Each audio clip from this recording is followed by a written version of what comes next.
Hey guys, Coach Taylor here, doing another one of our YouTube hitting videos today, and we got a special guest with us today. We got Brandon Nimmo of the New York Mets, our special guest, and we're excited to have him. We're going to kind of go over some tee drills today. We've gone over a lot of them with our videos, and Brandon and I haven't really talked about it, but I'm curious to see what he has to offer, and I want to see what his plan is that he goes into, maybe during the season, before the season starts, and so on and so forth. So excited to hear what Brandon has to say. So Brandon, thank you so much for being here. We appreciate it. Thanks for having me on. Absolutely. So tell us what you're going to start with. So first and foremost, I'd start out with the bat that I use. This is actually a teammate of mine, but we both have the same thinking on what we'd like to do with the bat. So I have my normal bat that I use for the games, and for me that's a 31.5 ounce bat. But when I'm practicing, because we're slowing everything down, I end up using a 34-inch, 38-ounce bat to try and build up hand strength, and it also keeps me with a simple mindset of just trying to get from point A to point B as quickly and efficiently as possible. The shortest line between two distances is a straight line, so I want to try and do that to the best that I can. When I'm just hitting off of BP or I'm just hitting off the tee, I can start to become real handsy with my bat. So when I'm using a heavy bat, that helps me to just kind of quiet everything down, keep it nice and simple, and keep it more game-like. Awesome. So the first thing that I do whenever I'm in the off-season, the regular season, it doesn't matter to me.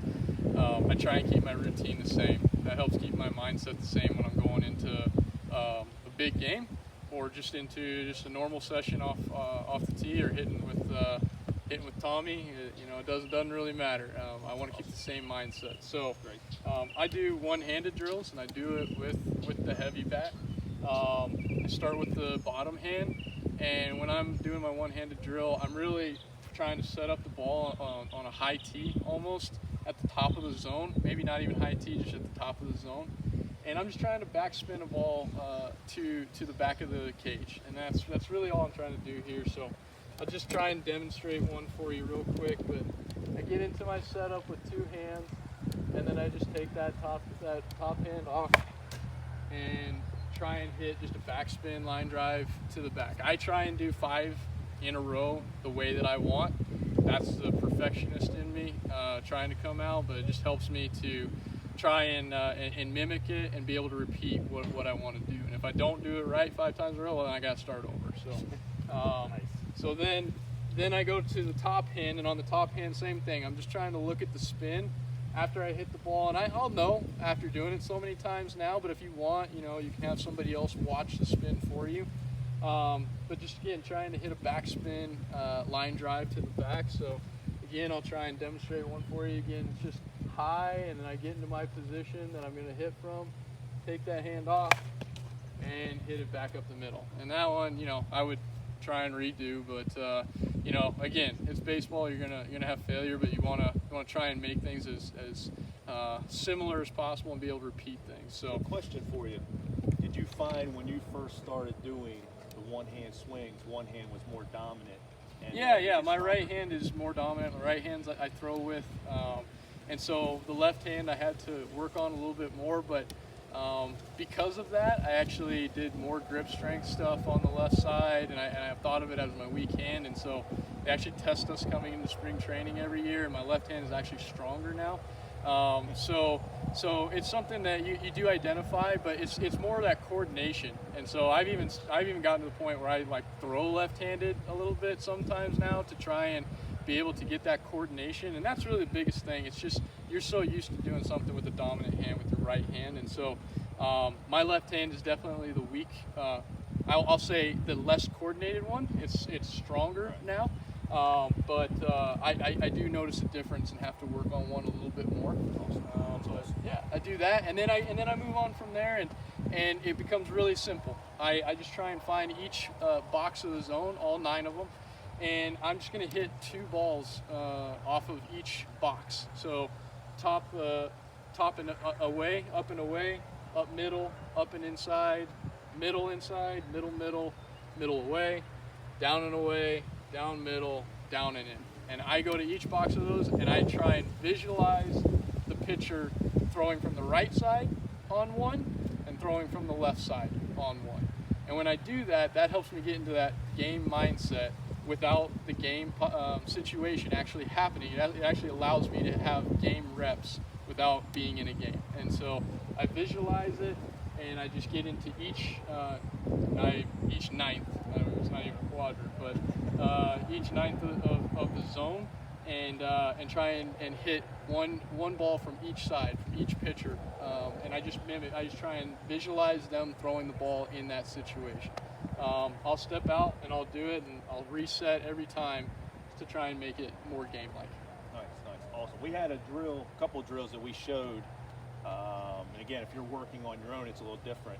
We had one where I simulated a pitch, and so we had the tee here, and so it would be, coming over, and then the guy would try to work timing, trying a rhythm and timing drill, and then we had another one with 2 tees, where we had one inside and one outside, and then as I was going here, I would call it. Yeah, I so know that was something, so that would help as well. So, again, I think that's something that gets lost, and one of the reasons I'm really glad you're here is because I think a lot of hitters take mindless BP. It's the same swing over and over again. It's put it on the platter right down the middle. They come in, the tee is in the same spot, right here, right there, and like every pitch is going to be there. And when you think about it in the game, there's going to change.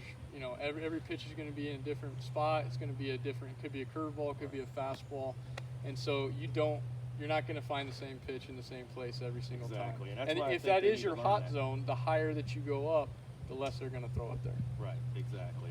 That's awesome, man. That's awesome. Is there anything that you can think of that was a weakness as you got older? I'm trying to think. Now, you grew up in Wyoming, okay, and so I would think Wyoming's not necessarily a hotbed. We're standing in sunny Florida. But was there anything as a kid that stands out, whether it's live BP, that something that changed for you somewhere along the way that stands out with you, a coach, your dad, somebody along the way that maybe told you something?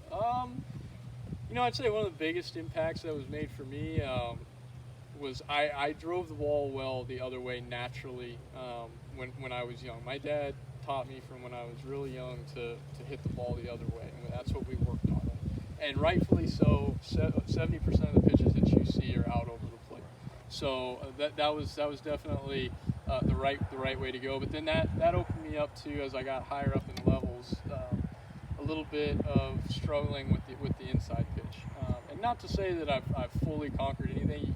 There's rarely a hitter that conquers the whole plate. But for me, I think one of the things, and it's might not be exactly politically correct when I was told it, but it was thinking of slapping the midget, and it helped me to think of hitting the inside pitch, catching it out in front.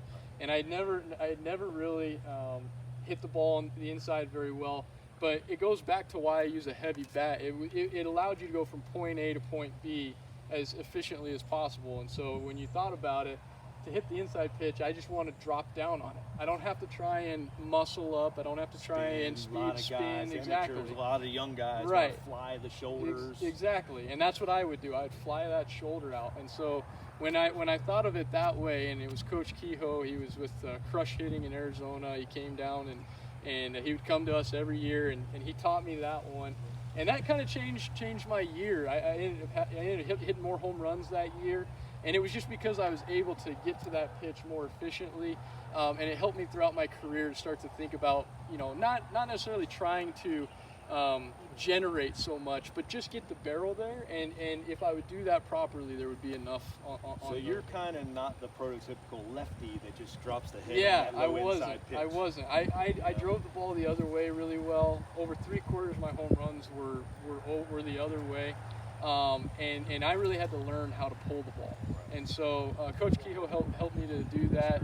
Coach Lane reinforced it. He was my coach back at Post 6. And one of the things I've taught a little bit of, and it sounds like it's very similar, is taking the towel Yeah. kind of snap it on somebody's rear end. Perfect. You know, That's that yes. same, That same you know, thing. coming It's down. that flick out in front. Right. And it just keeps your shoulder in there, and so that you're not trying to fly out like I used to do, or chicken wing it. I used to chicken wing It's it. a big hard time. move for hitters. It's a hard move to stay in here. Yes.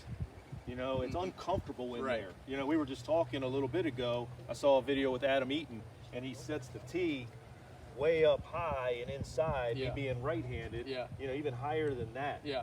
And he was talking, you know, this pitch right here, you know, it may not be a pitch I want to swing at, or I may really never swing at, Right. but he really works to try to get here Yes. without, again, cheating Yes. and Yeah. flying the shoulder. So Yeah. I think, you know, as we talk and I hear you say so many things, it's you as a hitter, you know, you guys, next level hitters, you know, the best in the world, you challenge yourselves, you put yourselves in uncomfortable Right. situations, you know, so that Yes. it kind of becomes natural Right. to do Exactly. something with it. Exactly. You don't want to feel uncomfortable when you get into the big situations. Exactly. So how do you do that? You constantly put yourself in uncomfortable situations. Exactly. And when you do that, then the uncomfortable becomes comfortable. Right. And so, That's awesome. so when we do that, we're trying to work on our weaknesses, but enforce our strengths. Right. But there's obviously more time needed for the weaknesses. Now, I got one last question for you. Do you find when you go to hit in the beginning stages, there's so much that goes wrong a lot of times with the stride foot getting down, Yeah. okay, and a lot of balance issues with young hitters in particular. But let's just say, okay, balance, we're okay. It's that first move where you see a lot of mistakes made. Did you have any issues, you know, as far as when the hands come through, guys going out and Yeah. around behind, Yeah. you know, because you were a good oppo hitter, Right. but a lot of young hitters, they hit the ball well, Right. but they don't use their hips at all, Yeah. or, you know, they cast Yeah. out and around and do Yeah. that. So I'm just curious, just again, thinking back to you, Yeah. young Brandon, you know, to now, you know, of course, is probably night and day, but Right. there had to be some stuff when you were young that was kind of your dad pounded into you Right. and coaches. But, you know, just if there's anything you can think of just off the top of your head Well, that I- helped you avoid some of those Yeah, things. I had all those problems wrong with me, and you know, I think everybody goes through those Right, at some exactly. point. So it just takes taking one thing at a time and working on that until you feel like that's comfortable and that's back to normal, or that's where you want it. But I mean, big thing for me is like you said, I used to drive the ball the other way well. So one of the reasons I used to do that is because I used to really coil too much, and so my upper body would really coil back. Do you a find lot. as a young hitter, and I'm not trying to attack umpires or anything, but when you're a young hitter, pitchers, I mean, umpires are calling a lot of stuff off the plate. You Yeah. got to guard against being, Right. you know, pitches being way outside, Right. you know, here. And you find, again, I know working with my Yeah. son, Yeah. it's been throw the ball away, Right. away. Right. Yeah. You know, and That's it what you're doesn't taught. change all the way through. Right. 60, 70, 80% of pitches are out here. And nowadays, with all the home runs being hit in the big leagues, Yeah. you know, they can still hit it out that way, but if you miss here, you're in trouble. Right. No, exactly. And so I wonder sometimes as a young hitter, and it goes back to what you were saying too. A lot of my guys, they make mistakes now, but yet it can be corrected. I think Yeah. that was important to say that, you know, guys that play at the highest level maybe had an arm bar, Oh, yeah. overcoiled, Oh, yeah. you know, made mistakes, and Oh, yeah. so I think it's really important for young hitters to understand, you know what I mean, making an adjustment here and there, taking some of these drills, other drills that we've had in videos, and just, you know, I think the old adage is just get a little better every day. Yeah, exactly. And that was what they told me when in high school. They said you either get better or you get worse when you come to work, Right. and there's no just staying the same. So come to the field ready every day to get better. And then, you know, one piece of advice I would just impart onto everyone, every young hitter out there, is that I still don't have it figured out. You know, and for every single day that I go out there, one thing that's given me some actually reassurance is that I'm never going to have it fully figured out. Every day I'm going to have to come in and work on something and be prepared for something to go out of whack, something to go out of rhythm. That's the way baseball works. When you play every single day, we play 162 games a year against the very best competition there is. You're not going to be on your A game every single day. So you accept that and you work with it. And there's always going to be something to work on, but you know, it's a fulfilling feeling when you don't feel good, and then you go out there and I you get said a couple last knocks. question a little before, but I have a Yeah. question. So, as you play 162 games in all these games, um, overcoming a thumb injury Yeah. and trying to still hit Yeah. a wrist, you're a base stealer, you're Yeah. a guy that's really fast, Yeah. diving into a base, or Right. catching a spike. I mean, sometimes that can change your swing a Yeah. little bit too, right? No question, it can. And So you still find a way. for me, that's controlling workload. And so if I have an injury, but I'm trying to play through that, and there is a difference between pain and injury, and you do have to understand that as you come up the levels. But if something's barking, you got to control the workload and you got to shut that down a little bit. So that means that all that work that you did in the off season really comes into play when you come into the season and something happens and you need to cut down on your swings. You're not needing to try to make swing adjustments as far as big swing adjustments. There's going to be little tweaks along the way, little things, little cues in your head, and most of it is honestly a mentality. But you're definitely not trying to, when I've got a thumb injury, go in there and take 200 swings that day. Because then that's just hurting my chances for the game. You won't be successful Exactly, that way. exactly. So I want to try and save the very best that I have for the game. If I feel good, I have a normal routine that I go through. But if I don't feel good as far as body-wise, you might be going in there off of 10 swings or so and just competing. I find, you hear a lot of big league guys talk, and I'm sure you're the same way, because, again, some of the things you've shown is sometimes the easier or simpler you make it, yes, the better off you are. It's exactly right. So even, Work when smarter, you're struggling, not harder. You're struggling, work smarter. Okay, if it's an injury, but even if it's not, go back to the simple of seeing the baseball. Yes. And maybe you're not Right. paying attention. Maybe Yeah.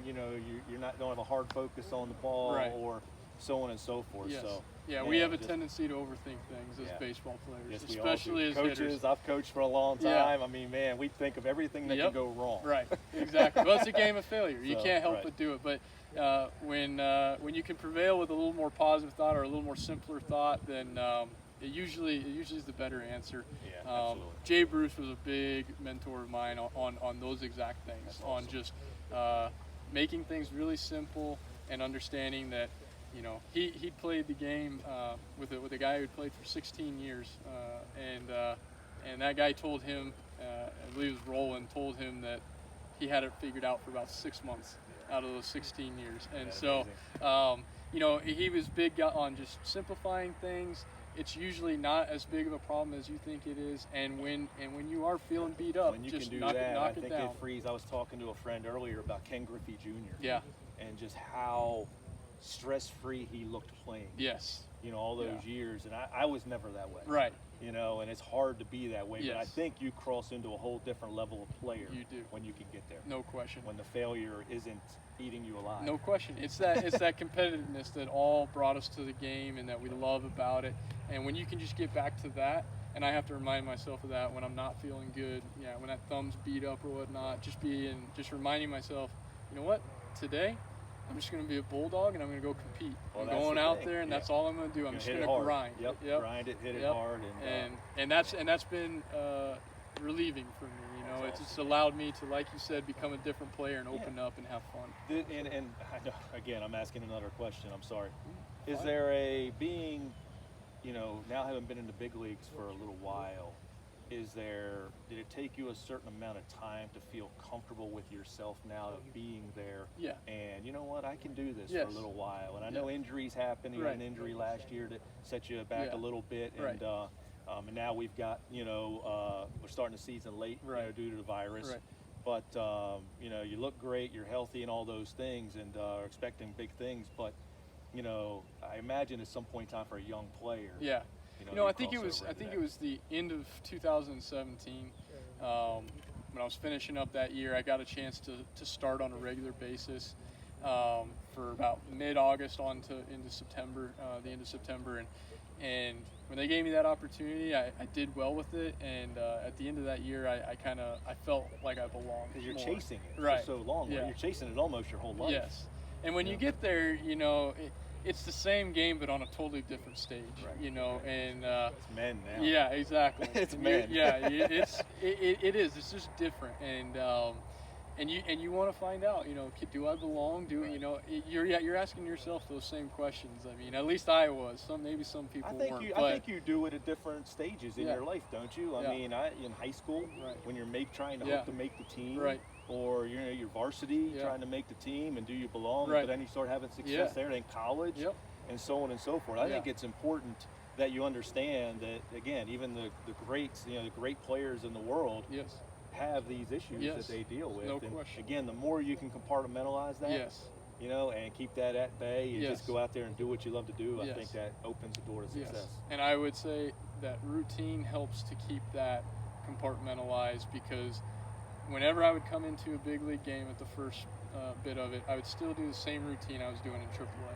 That's awesome. And that helped it to be a little bit less nerve-wracking, because, okay, as soon as I started that routine, it was business as usual.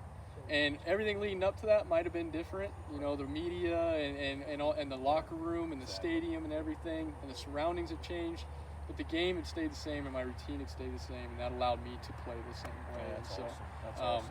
Well, develop routines young, and find stuff that works for you. It's different for everybody, but if you can do that, it puts you into the right mindset. Yours. Yes. It's yours, and claim that.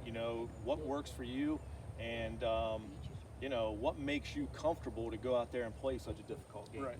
You know what I mean? Honestly, it's really, you got to get to a comfortable point. And Yes. for young players, a lot of them, and I think all coaches are guilty, we give you a plan.